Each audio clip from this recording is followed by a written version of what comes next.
Okay. Hey. Yeah. So welcome, Brownie, to Seeds of the Cross.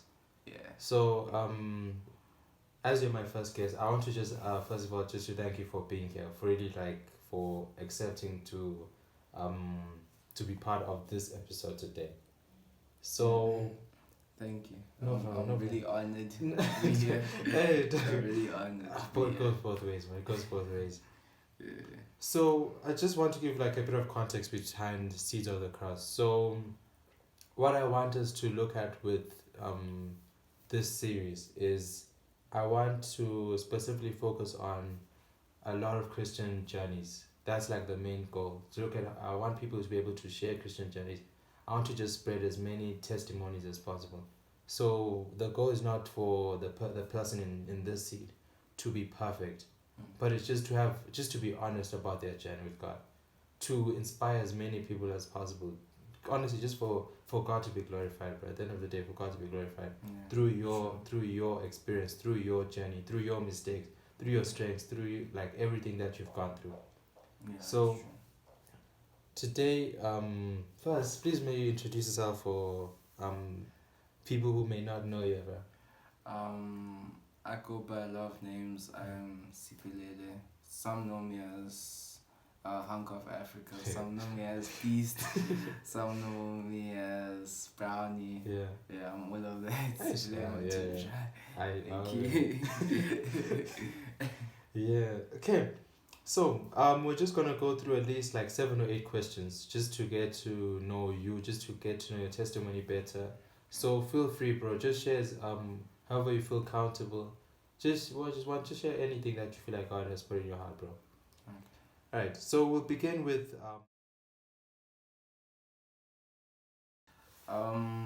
The first time I actually felt God's love, I was at campus outreach. It was called Cooler Project, basically. Okay. So we had to go to Durban in a way. Yeah. So there was a time where I was like, where it was like time to share your testimony, Yeah. and you had to write your own testimony to Okay. tell other people Yeah. about what God has done in your life. So there was this time where I was like sitting down. I was like trying, like I was listening. Well, I was sitting down and I was like, I was trying to adjust. Like I was trying to understand like what God actually wants in me, you know. And yeah, from hearing other people's testimonies, now I was like here sitting alone. Like I'm trying to think like, have I been doing this thing wrong? Like, why have I been doing wrong? Like, yeah. So, yeah, when God, the time God worked in my life was when, I felt His presence in me. Like, I felt like, nah, this is actually the place. This is where. This is like the place I've been looking for all my life, you know. You came home. Yeah, I felt like at home, you know. That's when I was like, nah, maybe this is the place I must be. Yeah, that's beautiful. That's beautiful.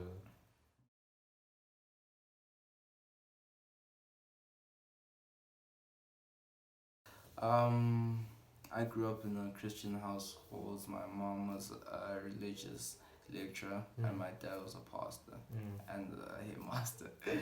Yeah, and he was like fully on ministry. My dad was fully on ministry, even my mom. So yeah, I grew up in a Christian family, and yeah, what was the question?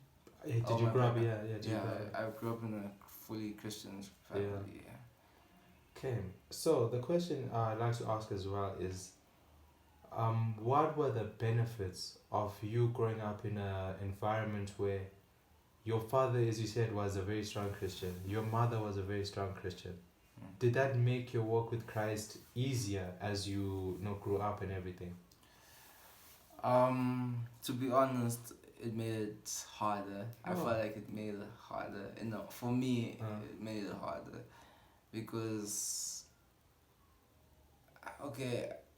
maybe when I just say that I was low key the stray child. Okay.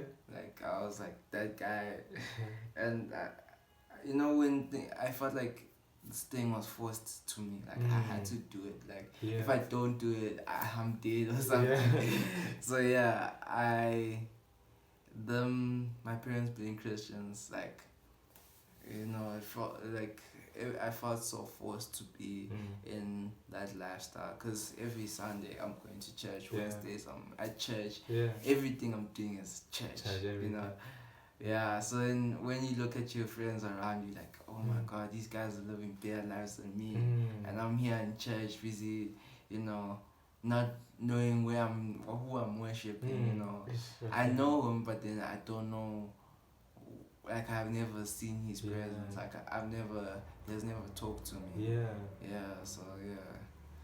What do you think there could have been anything to like change that as like a let's speak to the youth. How do you think that the youth can be because you were young at that time, right? So how do you think the youth could have been how could you have introduced that relationship with God? Is there anything that we could do? What do you think could have helped you in that moment in time from your experience? Like, looking back and now, I feel like, to be honest,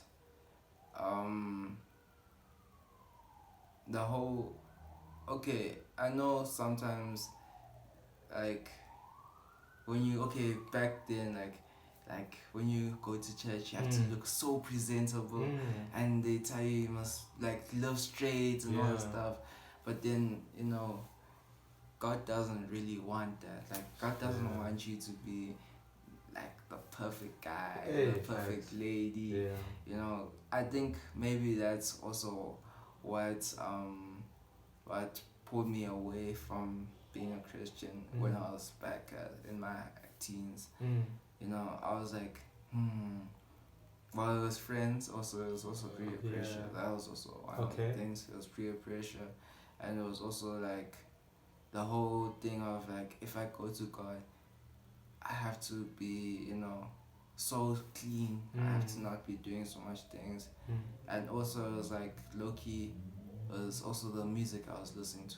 Oh, okay. Yeah, that plays a lot of continue. A whole impact, because you know, it's another thing when, because like normally as a person you like music, like the music, natural.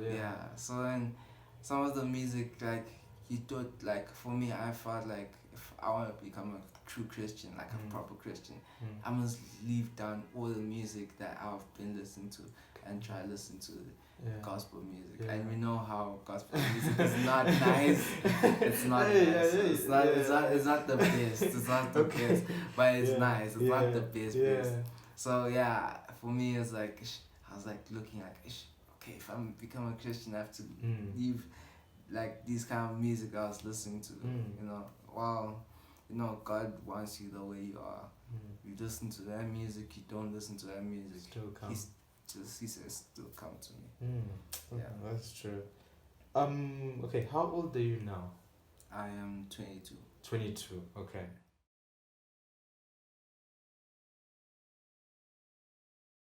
I think as a young man, I feel like the way you navigate, well, for me, how I navigate God, like the way, what's the question? Yeah, so as a young man, the way I live with God is like, you know, it's having a relationship with Him. Okay. You know, like understanding that He's a Father that is able to accept you no matter how much you sin.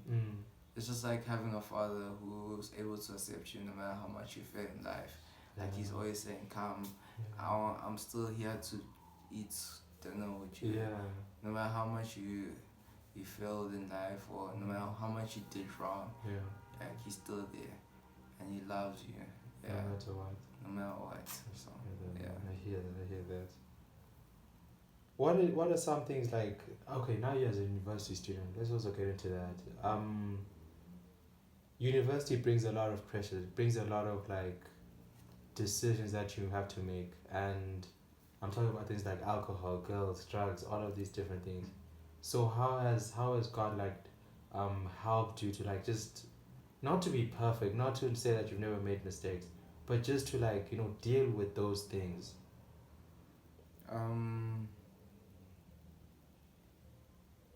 Okay, when I first got to university, I felt like I was a lost person. I was Okay. lost, like literally, I was lost.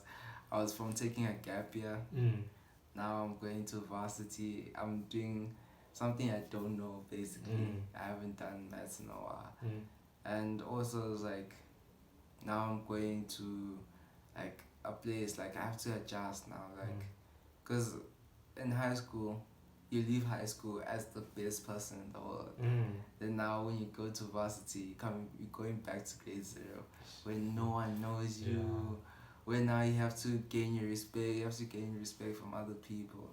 So yeah, I felt okay when I first came. Like I was trying to gain so much respect from so much people. I was trying to like I'll be there lifting up a lot of things just to show them that I'm strong. Were you trying to please people? Yeah, I was literally trying to please people. Okay. Like imagine I'll be like going out and talking to a lot of girls just to please my friends around. Like, yeah, so it was hard.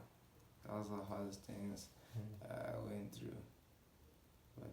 And then, so you through campus outreach, that's how you tried, like you were able to get through that. Yeah, through campus. Okay, with campus outreach changed me in a lot of ways. Like, it made me think about like me. Like, it made me think about what God thinks of me instead of what I think about myself. Yes. Yeah. You're so good there. You're so good. Yes. Yeah. Yeah. It helped me a lot. I'm not lying. I hear that. I hear that. Now, we have brothers and sisters coming next year, first years. Yeah. Entering this place which you've said is tough, dog.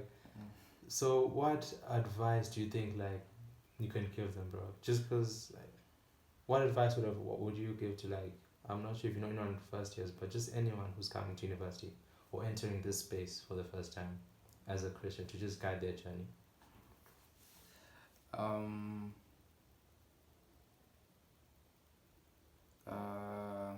One, I feel like you must know that God loves you. That's like the main thing. Yes, that's the first one. Yes. Know that God loves you. Yeah. And you need anyone else to tell you he loves you, because God already loves you. 2, God cares for you. If you have any problems, you could always talk to God.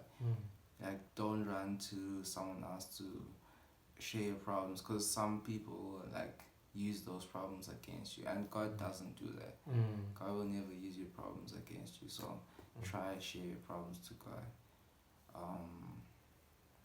3, I feel like you must just try like enjoy your time. Actually, enjoy your time, because varsity is all about learning new stuff, understanding new things. But most of all, work hard and trust God. I hear that, man. I hear that. Okay, we've spoken about God. There might be some people who have never. This is their first time watching a video about God, right? So I want to ask you. Jesus is the Son of God. Yeah, he's the Messiah, as some people say. He's the King of Kings. He is God, basically. Yeah, he's everything, man. He's I am. I am, yeah. Hey, he's I am. That one is powerful, bro. I am that. Hey, yeah. I am. Hey, okay. So, the next question deals with making mistakes and backsliding as a Christian. Okay, I am literally like Hans in a way. Literally, we both got corrupted in the same thing. In a way. Yeah. So I was like a whole pornography thing. Like I used to do it all the time. Like I used to watch it like all the time. And one thing about pornography, it makes you feel disgusted in yourself. Once you do it, you feel disgusted. Yeah. And yeah, when every time I slide back or I do it, I feel like before I would just, if you know how if you do something bad, you're like, God doesn't care about me, or I don't care about myself anymore. So you now go and do even more worse things than what you did before. You know, like you go, go drinking, go smoking and all that stuff. So, as you backslide, as I backslided sometimes, I literally like knowing that God is like a father that loves me and he's a person that I could take my problems to. I always like take my problems to him because he knows me. So yeah, like, cause I did backslide a lot, but luckily I had a person that told me that now you could always tell God your problems. He knows you.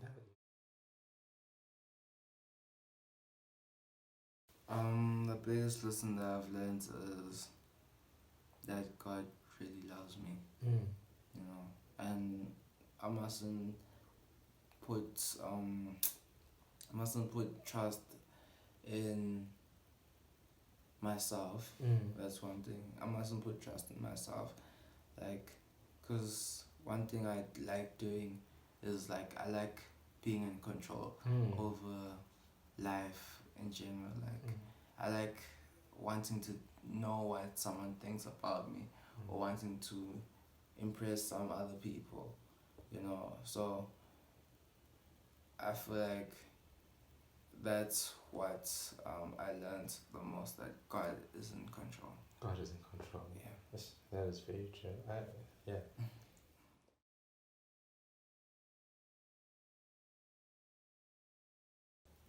I feel like for me, although I'm not constantly constant with it, but I feel like it's reading the Bible, two, it's prayer, like having time with God, like three, it's trusting in Him.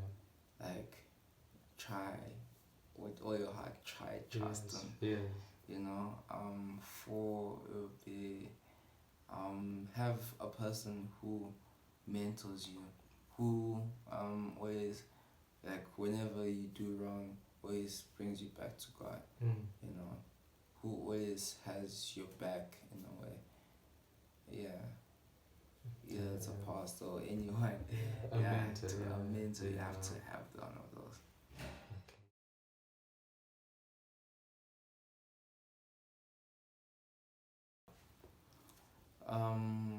I feel like